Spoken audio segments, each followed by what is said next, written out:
Welcome. This is the first of many Life Happens. Let's chat.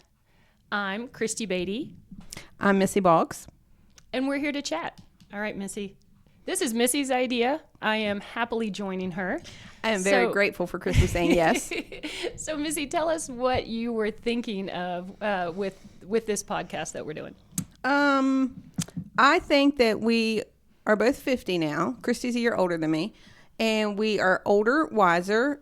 We have a lot to share. And I think we're funny as shit. So I felt like we needed something, an outlet to share our wisdom and our humor with people. So I think this is Missy's response to, rather than get a sports car, your midlife crisis, let's podcast. It's the midlife crisis podcast is what it is. Yes, I think you may be onto something there. And that's okay. I love it. Midlife, I think, is a great time for reinvention. Yes, it's probably safer, cheaper, safer, less risk of divorce. You know, it goes on and on and on. So, yes, I think so. And we get to spend some time together. Yes. So I'm super excited. So we are going to share our wisdom, our humor, and we'll have a good time doing it as well. So... So we thought we'd do on this first one is we've known each other for a very long time. So we thought we would maybe start with a little bit of our history. Do you want me to start? You want to start? Go ahead. Okay. We met when we both did an MBA program back in 1999. It was 1999, 2000, 2001, I think is when we actually graduated. Yeah, I think so. And at the time, I was in fitness, which I am still in, but it was taking a toll on my body to teach all the time. And I was also doing triathlons, so it was just a lot of fitness. And I was trying to come up with a way I had a degree in psychology, come up with a way to do something else, like expand my horizons. And I went to the community college, and actually I thought about going back to get a teaching degree, which is what I do now. But they were like, oh, we're starting this MBA program. Would you want to join? And I was like, oh, okay, cool. So that's how I decided to do the MBA program. I think your path was a little different. Mine was a little different. I had a 4-year degree in accounting, and at the time I was trying to pass the CPA exam. That's a whole different story, but I was just taking the exam. And I went along just for shits and giggles, basically. I thought you needed extra hours or something to take the exam. No, Shannon had mentioned it. She wanted to do it to kind of expand her education, and I just didn't have anything to do on a Tuesday and Thursday and thought, okay, sounds good to me. So I just kind of tagged along. It worked out well for me. It benefited me in the long run for different reasons, but it wasn't really, it was the beginning of my not saying no to things. I say yes to everything. So when she mentioned it, I said yes. She also, along the way there, asked me if I wanted to go to the class that you take to be a substitute teacher. I said yes to that too. So I was able to be a substitute teacher. However, I never did that. So I just have a tendency to say yes. So that's how mine. That's awesome. What's funny, and we can talk about this more as the pod, I am learning how to say no. I am now, yes, but you spend years saying yes. Yeah, but sometimes to your detriment. Actually, and the MBA ended up working out for me as well. I ended up I have a long work history. We'll get into that. But because when I did become a teacher, I did get my I didn't graduate as a teacher. I did the program where if you have a 4-year degree, you can get a program. I get paid more having an MBA as a teacher because I have a master's degree. So that it also helped me out as well. When I passed the CPA exam, it benefited me because they used that master's as part of it, as I don't know how you want to say it. Later on, they changed it where you needed to have a master's in order to be a CPA. Nice. So yes, it benefited me in the long run. And then I went on to get my doctorate as well. So needed that master's to get that. So that's another episode as well. And we'll tell people a little bit about MBA school, which you don't.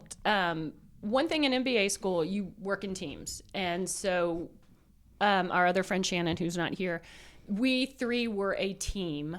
Definitely.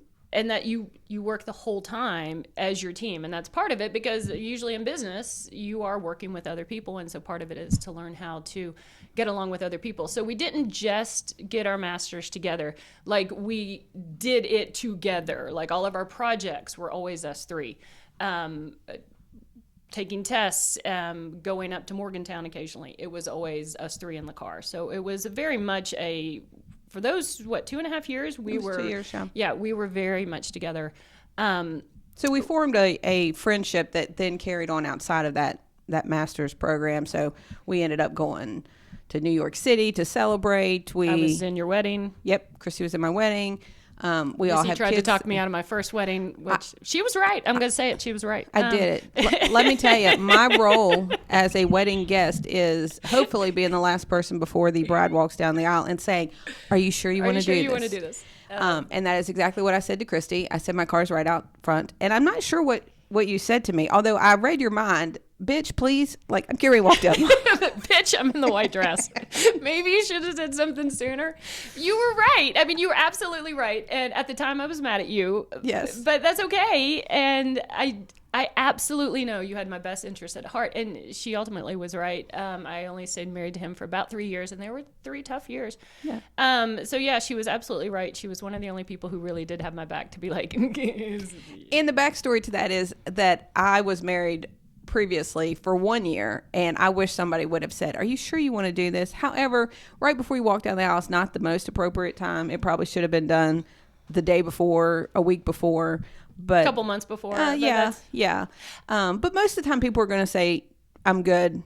Either way. However, I look back and say, I think if somebody would have asked me, but then again, I don't know that I would have had the guts to call it off. That's a big step to do, but I still offer people the ride. I do. And I appreciate it. Now, looking back, I totally appreciate it. At the time, no, but I was in and this is what we can talk about. I was in such a state of mind that I was going to get married. Yes.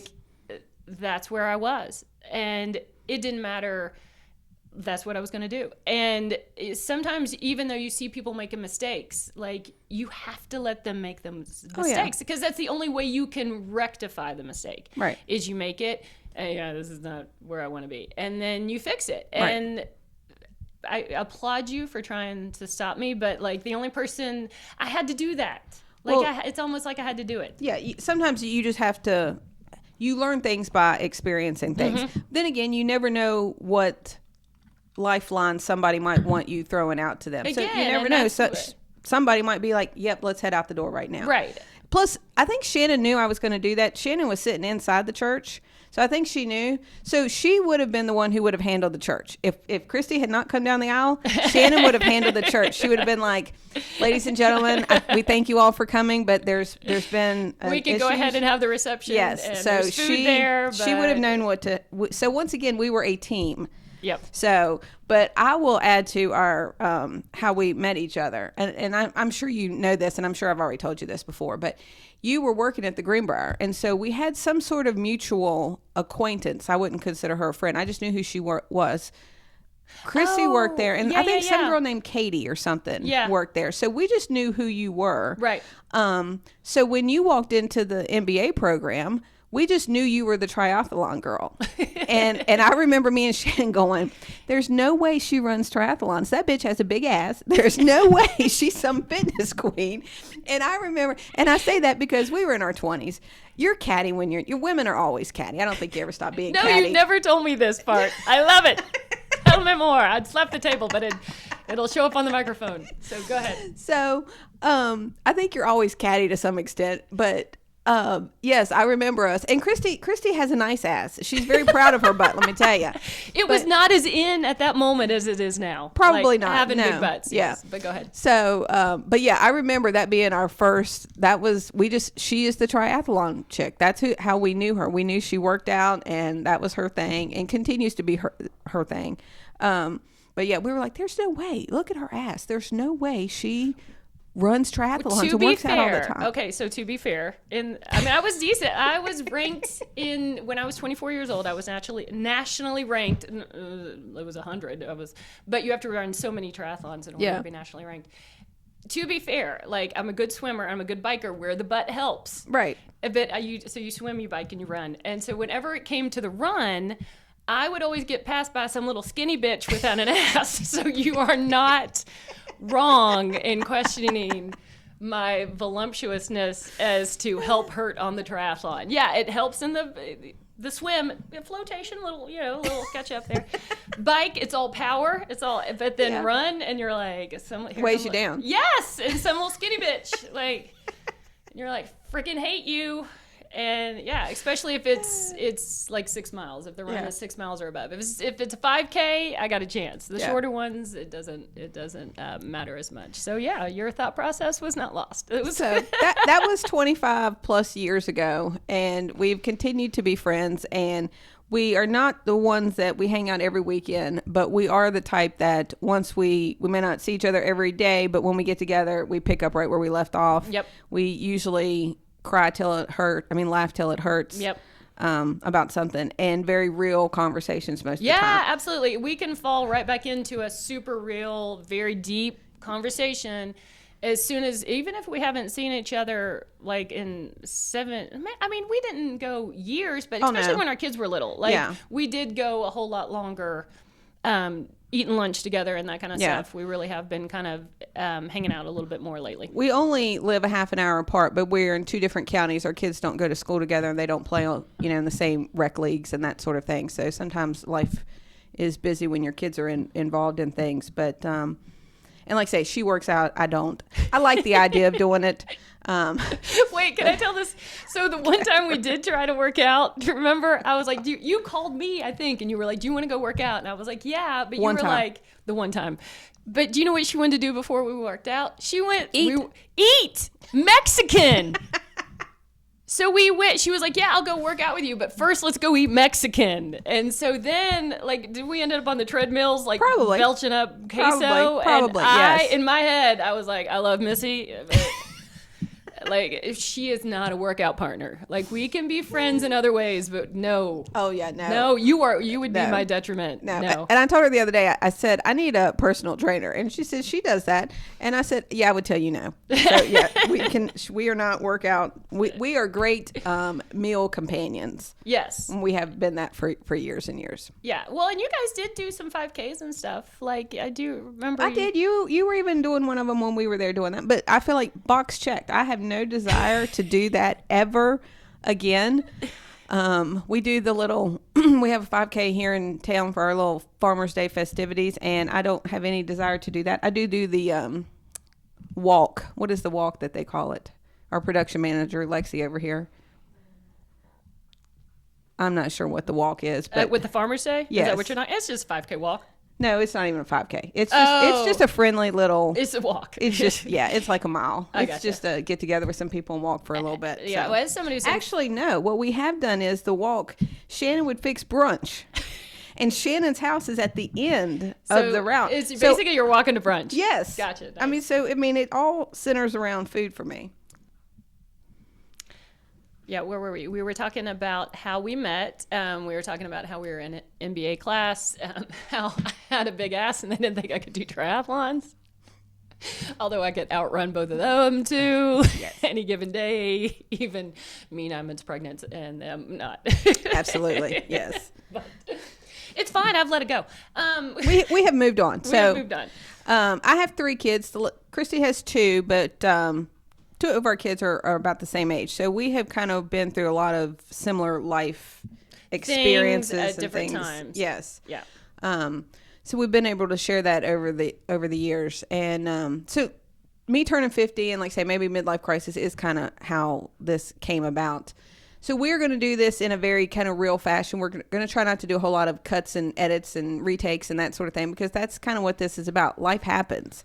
And so we want to be really real with what we chat about and share with you guys. So bear with us with some of our realness as we move through with this. Well, we were just talking, like, what do we want to talk about? And it's funny how we were talking and stuff is just kind of like... flowed out? Yes. Yeah.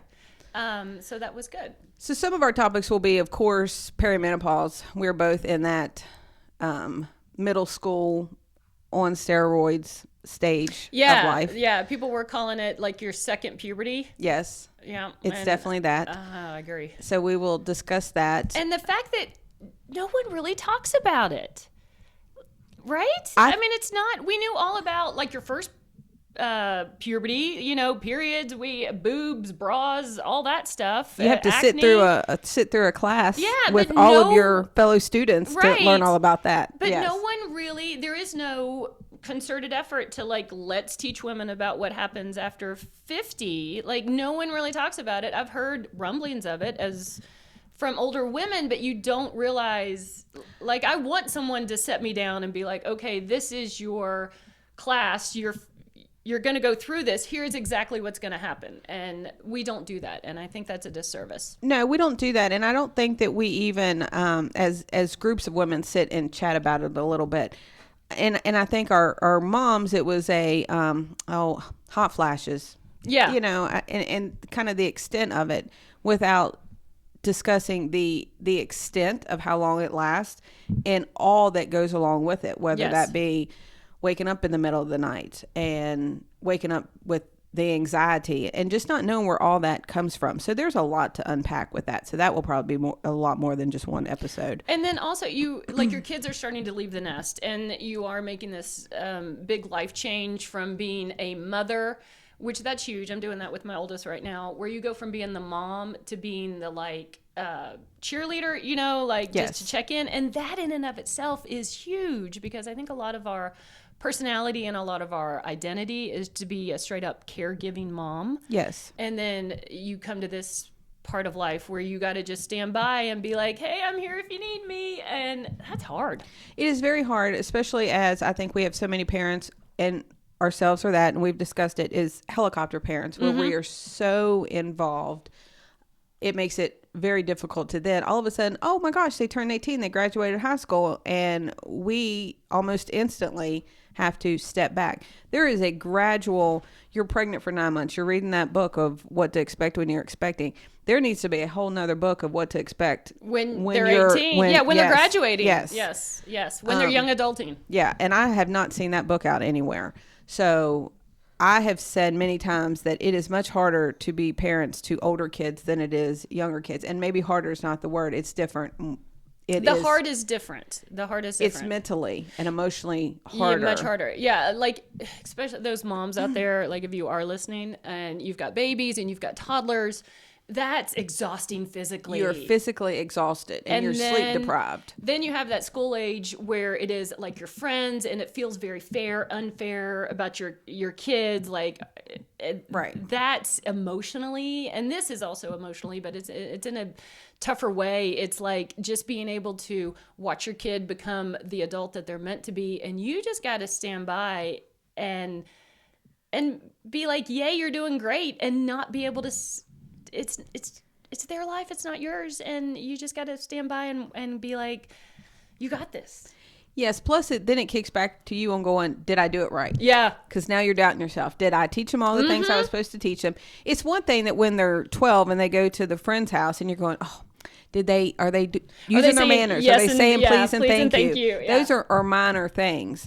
But now you're going, did they pick up the big things that Yes. I taught them? Are all those things instilled in them? And boys and girls are different. Christy has both boys. I had 2 girls and a boy.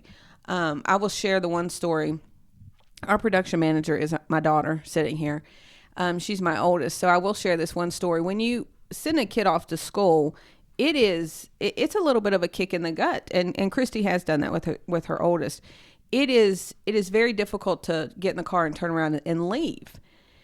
And girls are different, and I watch way too much Dateline. So when we left that day, and I'm sure I probably shared this with you, but panic set in with me because it was starting to get dark, and that made a difference too for whatever reason. And maybe that's the too many Dateline episodes, but I remember it getting dark and thinking, oh my gosh, she is no longer in my house. She is no longer in my control. Everything is on her at this point. And there's a concern for their safety, their well-being, all of that. And I full-blown panic attack to the point that I knew it was a panic attack. I knew Mike didn't need to take me to the hospital.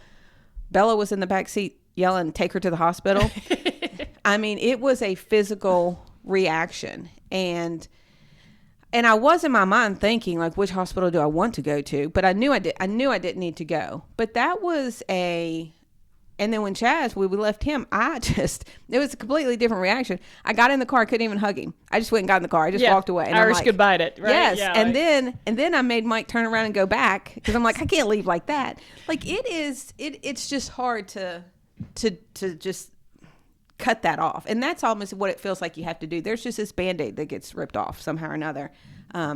Whereas, like, say, you're pregnant, then they just grow slowly. It's gradual. And then all of a sudden they're 18 and it's just, Yeah, and it's you have to trust them. Yes. You have to trust them. And that's what we're supposed to do.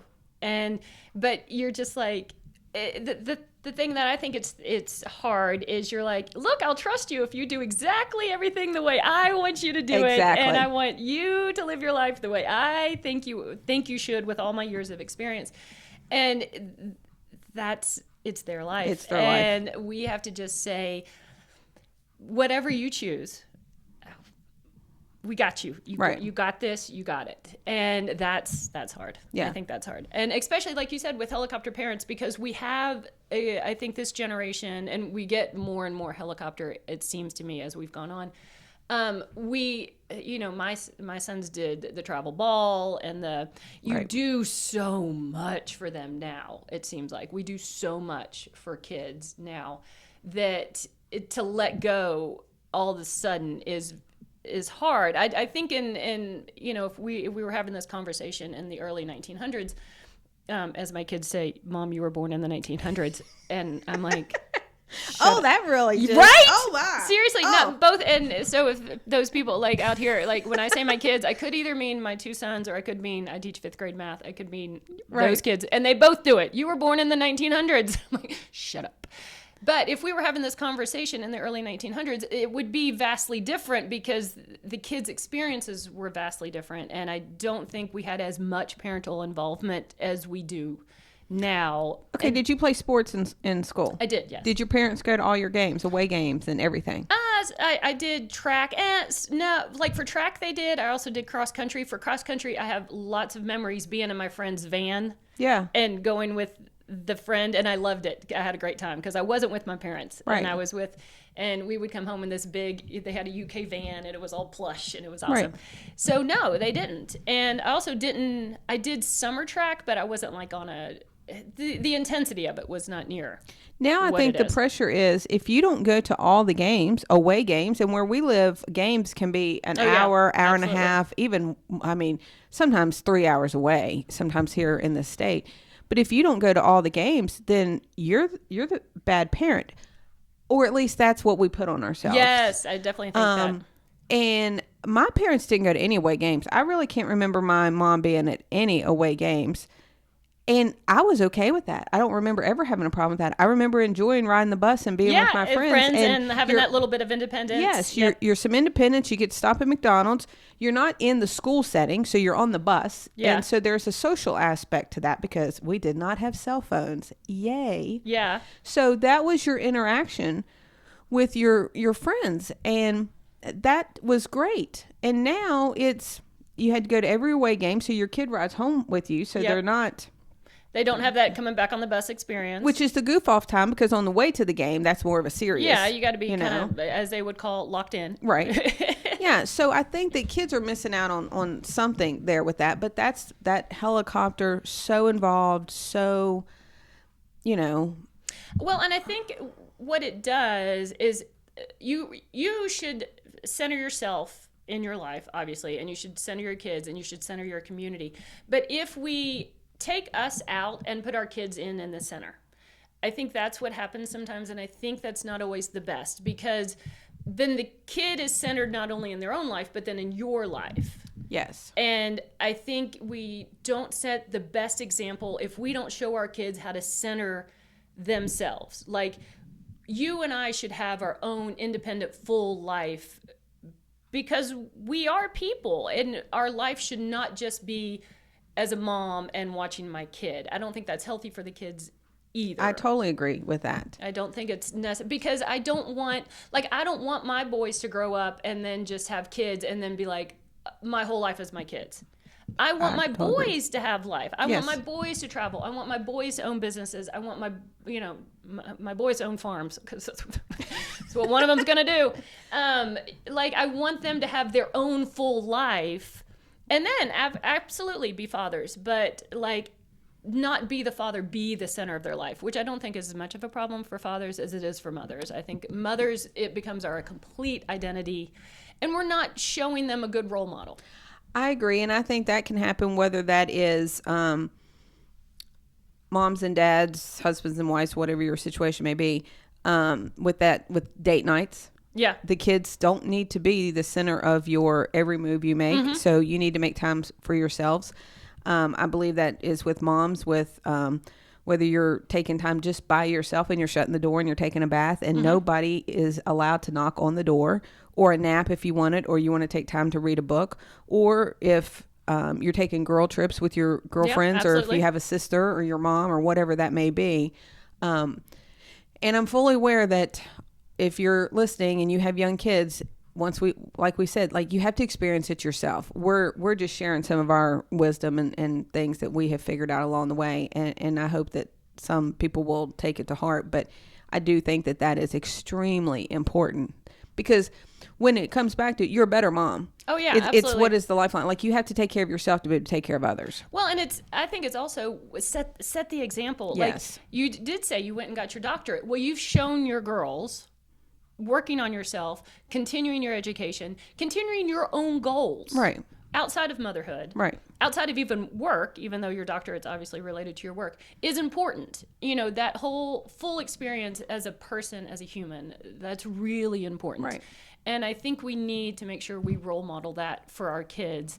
And yeah, like we were saying, and some of the moms, if you've got like 4 and 6 years old, no, you are so wrapped up in your kids right now. And that's also a really good stage to be at, when you are so wrapped up in your kids. And I would have to honestly say my happiest time of my life is when my kids were young, and I would get up on Saturday mornings, and this is when McDonald's and Burger King still had little playgrounds. Oh yeah. And like, we would go and play in the playgrounds, and then we would go like walk in the park, or just little things like that. And there is a time for that when your kids are your whole world. Yes, but I agree. that time does not last forever. No. Enjoy it while it's there, and then move on. It's healthier for you. No, because they move on too. Yeah. So you have to, because then they start to find their own little social crowd and their people. Yep. So you have to make sure that you have focused on yourself and your people as well. But funny that you mentioned that, like 4 to 6. I think that is probably the prime age of kids, where they are discovering so many things. Yeah. And that's kind of the fun age. Yes. And they're very, it's very family focused. They're not Yes. embarrassed yet to be out with you when you're out in public. And Right. their friends are important, but they're not their primary, as you move into You were middle still their school. primary. Yeah, you're still their primary Right. thing that they want attention from and love from. And that time is amazing and it's awesome. But you still can't be in that mindset for you when your kids are 13, 14, 18, 20, 22 years old. No, because and that's probably the time it starts to transition, because at 4 and 6, that's when they start to transit. Like, they can go to the bathroom themselves, they can feed themselves. Like, there's where the transition is starting. Starts to give them some Yeah. freedom, a little and bit you of can start to responsibility. breathe a little bit. Yep. I know, nothing ever made me so sad as I loved when they were little and you could dress them in whatever you wanted. Right? I miss that the most. Right? I really, yes. And then they make that transition. I remember my youngest for years wore muck boots. I mean, it would be a sunny day and he would have on his muck boots. But that was, and you have to kind of honor that transition and let him do that, even though you're like, this little curated outfit I have for you is so much cuter. Yeah, I do miss the days of buying. And the girls, Lexi decided at a very pretty early age, like, I can't buy her anything anymore. Chaz was about 2 and refused to wear button-up shirts. He was literally, as soon as he could get to he doesn't wear, and he still doesn't wear button-up shirts. And Bella has really hardly ever let me pick her clothes. She's been very independent from the get-go. So I haven't been able to dress a kid for a very long time. So I have some great nieces. And so I'm able to send them clothes, and they are only, they're 4 and 2. So nice. It's that age. Yeah, the perfect age. Yeah. So yes, I can send them clothes and they will still put on whatever. So that's my fix. So, which is nice. Okay. how long? 29 minutes. Okay, so I guess we could wrap it up. Yeah, I think we are. That was a wrapped natural up. stopping point right there. Yeah. So I think that is our first episode of Life Happens. Let's chat. It's written up on the board. And again, I'm Christy Beatty. And I'm Missy Boggs. We are going to continue with this. We will try to post, I guess, once a week we'll do a season and see how that goes. We will also have an email address.